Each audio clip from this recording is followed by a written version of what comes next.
दोस्तों क्वेश्चन है, एक सम बहुभुज में विकर्णों की संख्या 9 दे रखा है। बहुभुज के एक आंतरिक कोण और एक बाहरी कोण के बीच का अंतर ज्ञात कीजिए। तो दोस्तों इसको सॉल्व करने के लिए हम क्या करेंगे, सबसे पहले जानते हैं कि जो विकर्णों की संख्या होती है n, उसको किस तरीके से निकालते हैं। तो n into n minus 3/2 is equal to विकर्णों की संख्या 9। और जब आप इसको सॉल्व करोगे तो हो जाएगा n into n minus 3 is equal to 18 हो जाएगा। मतलब यहाँ पर n का वैल्यू कितना रखेंगे कि इधर वैल्यू 18 हो जाएगा। तो जब हम लोग n का वैल्यू 6 रखते हैं तो 6 इंटू 6 माइनस 3, 3 6 3 18, तो n का वैल्यू कितना हो गया, 6 हो गया।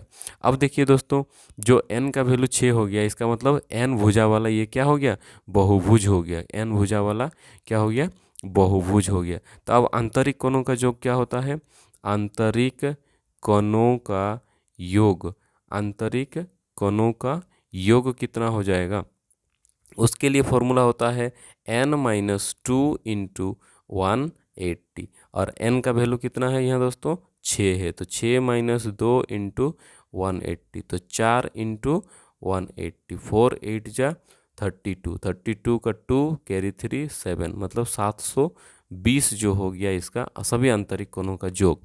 तो अब एक आंतरिक कोणों का योग कितना हो जाएगा, मतलब एक आंतरिक कोण कितना हो जाएगा, एक आंतरिक कोण इज इक्वल टू हो जाएगा 720 बट्टे में कितना करेंगे, 6 करेंगे। तो 6 12 में 72, मतलब एक इंटीरियर एंगल आंतरिक कोण 120 डिग्री का हो गया। अब जब ये आंतरिक कोण हो गया तो बाह्य कोण कितना हो जाएगा, हम लोग जानते हैं कि आंतरिक कोण और बाह्य कोणों का योग 180 डिग्री होता है। ठीक है, जैसे कि अगर किसी लाइन है उसमें अगर ये वाला है तो ये हो गया आंतरिक कोण, तो ये हो गया बाह्य कोण, ये हो गया आंतरिक कोण, तो ये हो गया बाह्य कोण, तो दोनों का योग कितना होता है, 180 डिग्री होता है।